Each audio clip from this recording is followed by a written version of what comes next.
नमस्कार दोस्तों, स्वागत है आप सभी का आपके अपने यूट्यूब चैनल हिंदी एकेडमी में। आज की हमारी वीडियो बहुत ज़्यादा महत्वपूर्ण है क्योंकि आज हम लोग बात करने जा रहे हैं डिटेल सिलेबस के बारे में।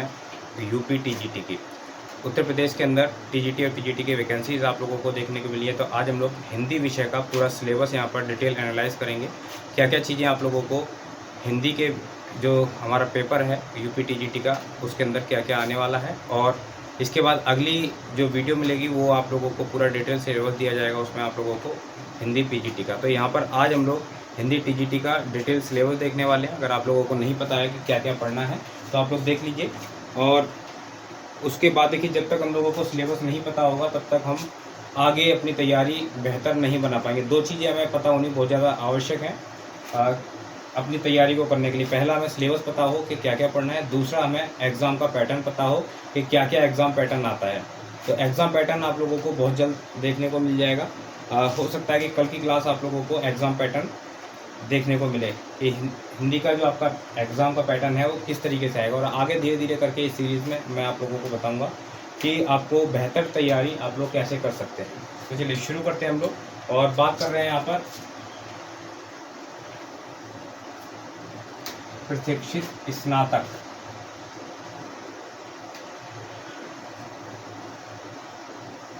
टीजीटी के लिए उत्तर प्रदेश टीजीटी हिंदी के सिलेबस के बारे में सबसे पहले देखते हैं।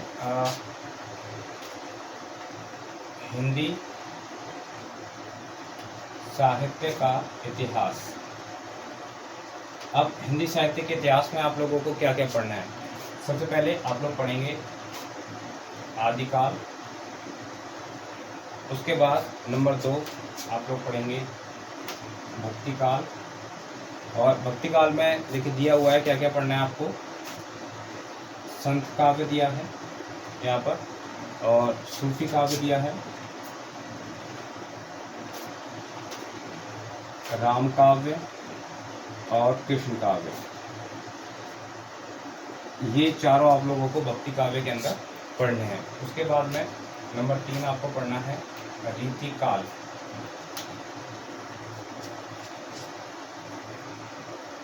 उसके बाद आधुनिक काल। आधुनिक काल आप पढ़ेंगे, और आधुनिक काल में आपको क्या क्या पढ़ना है। भारतेंदु युग, द्विवेदी युग, छायावाद,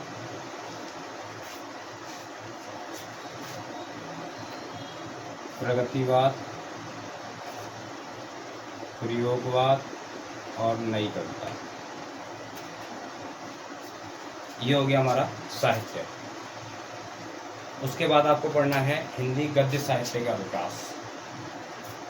हिंदी गद्य साहित्य का विकास। हिंदी गद्य साहित्य का विकास, इसके अंदर आप लोग क्या क्या पढ़ेंगे। इसमें पढ़ेंगे आप लोग नंबर 1 नाटक, नंबर 2 उपन्यास, नंबर 3 कहानी, नंबर 4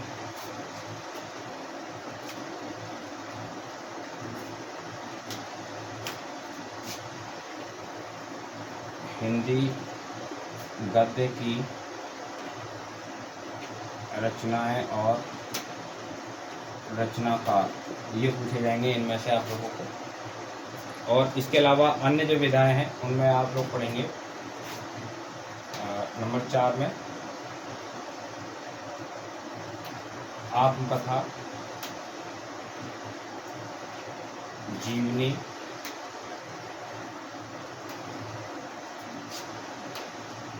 संस्मरण, रेखाचित्र,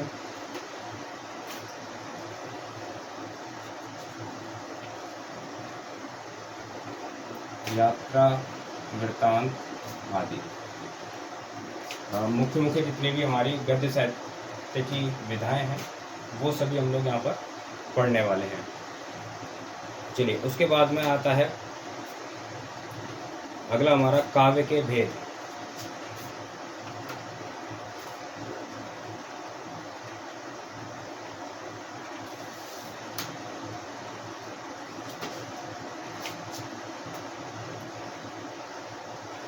अवयव भेद। नंबर 1 छंद, अलंकार और अलंकार में आपको दोनों ही पढ़ने हैं, शब्दालंकार, अर्थालंकार। उसके बाद में काव्य गुण, काव्य दोष,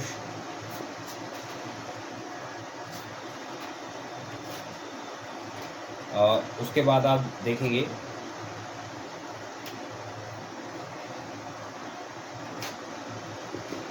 भाषा विज्ञान। भाषा विज्ञान में आपको क्या पढ़ना है? हिंदी की बोलियां,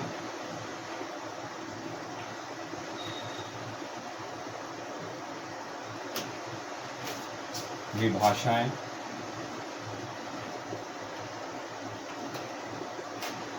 बोलियां, विभाषाएं, हिंदी की शब्द संपदा, हिंदी की शब्द संपदा,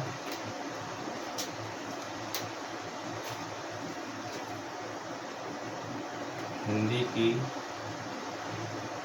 ध्वनियाँ,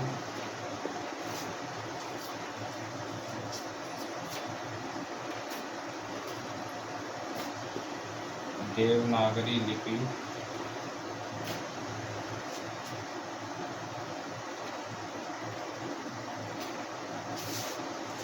ये चीज़ें जो है हम लोगों को यहाँ पर पढ़नी है। उसके बाद में व्याकरण के पार्ट में हम लोगों को क्या पढ़ना है? व्याकरण में हम लोग पढ़ेंगे लिंग, वचन, कारक, संधि, समास, वर्तनी, वाक्य, शुद्धिकरण,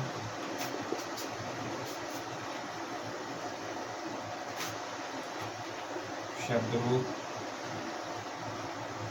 जिसमें हम पढ़ेंगे पर्यायवाची, पर्यायवाची, विलोम,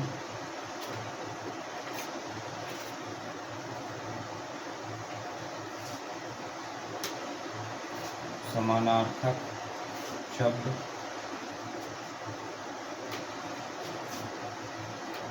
वाक्यांश के लिए एक शब्द और मुहावरा लोकोक्ति, मुहावरा लोकोक्ति। तो ये तो टॉपिक हो गए हमारे व्याकरण को मिलाकर के, साहित्य को मिलाकर के, भाषा विज्ञान को मिलाकर के, हिंदी के। ठीक है, हिंदी में आप लोगों को ये सारी चीज़ें पढ़नी है। और जैसे कि आप सभी साथियों को मालूम होगा कि संस्कृत भी आपके एग्ज़ाम में यहाँ पर पूछी जाती है यूपी टीजीटी पीजीटी के अंदर।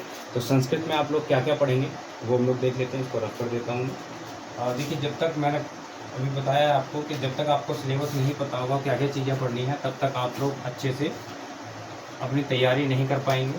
जब तक आपको नहीं पता होगा कि पढ़ना क्या क्या है और किस तरीके से पढ़ना है, एग्ज़ाम का पैटर्न क्या होगा, किस तरीके से पेपर को अटैम्प्ट करना है, ये चीज़ें आपको नहीं पता होंगी, तब तक आप लोग अपनी बेहतर तैयारी नहीं कर पाएंगे। तो आपकी हिंदी की बेहतर तैयारी कराने के लिए आपके काफ़ी कमेंट्स भी आ रहे थे बीच बीच में।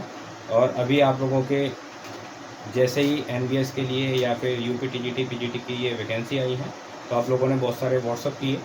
किसी वजह से मैं क्लास कंटिन्यू नहीं कर पा रहा था, तो अब जो है मैं क्लास कंटिन्यू आप लोगों के लिए कर रहा हूँ, क्योंकि काफ़ी सारे मैसेज आ रहे थे और आप लोगों ने कहा था कि कोई एक बैच भी बनाया जाए ताकि हम लोग बेहतर से तैयारी एक सिस्टमेटिक ढंग से कर सकें। तो यूपी टीजीटी पीजीटी के लिए, यूपी टीजीटी और पीजीटी के लिए, और साथ ही एनवीएस के लिए दो अलग अलग बैच यहाँ पर बनाए जा रहे हैं हिंदी एकेडमी में, हिंदी विषय के लिए।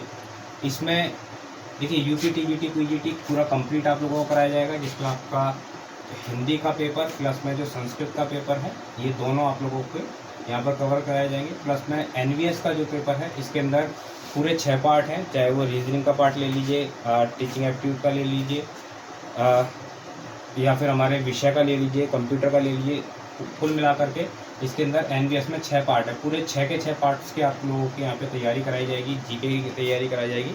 तो यहाँ पर सिर्फ और सिर्फ हिंदी नहीं है इस बार आप लोगों को पूरे पेपर की तैयारी कराई जाएगी उस बैच के अंदर।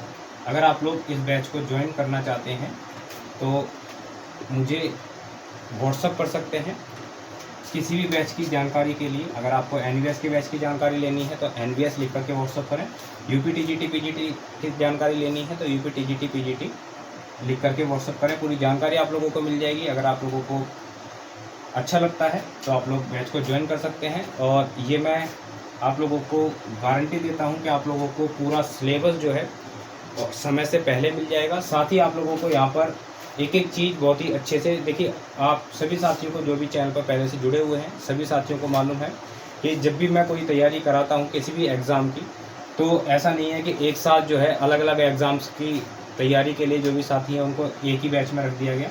हमेशा जो है, क्योंकि एग्ज़ाम का पैटर्न जो है, एग्ज़ाम में क्वेश्चन पूछने का पैटर्न बिल्कुल अलग होता है। देखिए एनवीएस के अंदर बिल्कुल अलग तरीके से क्वेश्चन पूछे जाते हैं, यूपी टीजीटी पीजीटी में अलग तरीके से पूछे जाते हैं, DSSB की अगर आप तैयारी कर रहे हैं तो उसके लिए अलग से क्वेश्चन अलग फॉर्मेट में पूछे जाते हैं। तो आपको ये सारी चीज़ें पता होनी चाहिए। इसलिए यहाँ पर ऐसा नहीं है कि कॉमन एक बैच बना दिया उसमें आप यूपी टीजीटी भी कर लेंगे, एनवीएस भी कर लेंगे, DSSB भी कर लेंगे। तो अभी तक हमारा DSSB के बैच चल रहे हैं। अब आप लोग जो है ये एनवीएस और यूपी टीजीटी पीजीटी के लिए ये अलग से बैच बनेंगे। जिस तरीके के क्वेश्चन वहाँ पे पूछे जाते हैं, जिस तरीके से एग्ज़ाम फॉर्म होता है, उसी तरीके से आप लोगों को यहाँ पर तैयारी कराई जाएगी। अगर आप लोग इंटरेस्टेड हों इस बैच के लिए तो यहाँ पर पूरा सिलेबस जो है आप लोगों को एक सिस्टम से कराया जाएगा, सिस्टमेटिक तरीके से कराया जाएगा और कंप्लीट जो है आपको बताया जाएगा साथ में कि किस तरीके से आपको तैयार करना है, कैसे कैसे करना है। आप लोग मुझे व्हाट्सअप कर सकते हैं इस नंबर पर, या फिर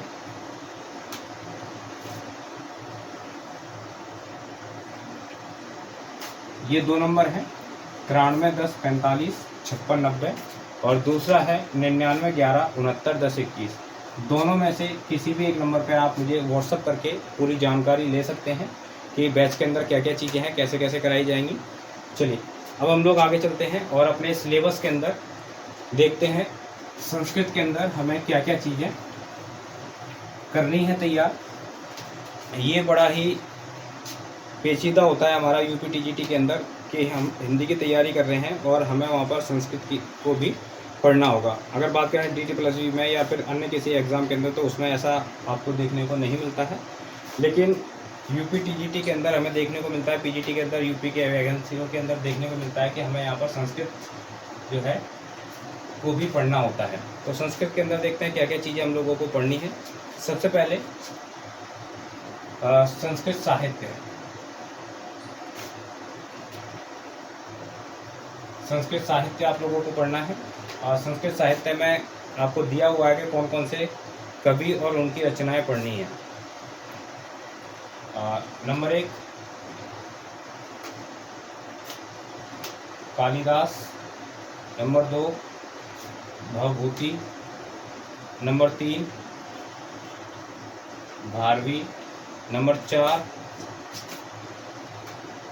माघ, दंडी और श्रीहर्ष। ये आपके सिलेबस में है, ये आपको पढ़ने हैं। उसके बाद बात करते हैं हम लोग व्याकरण।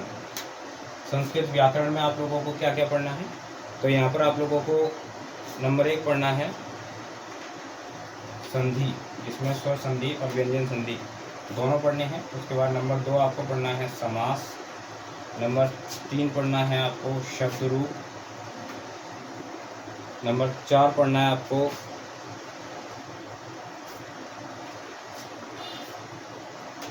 कारक प्रयोग, कारक चिन्हों का प्रयोग जो है वो किस प्रकार से होता है।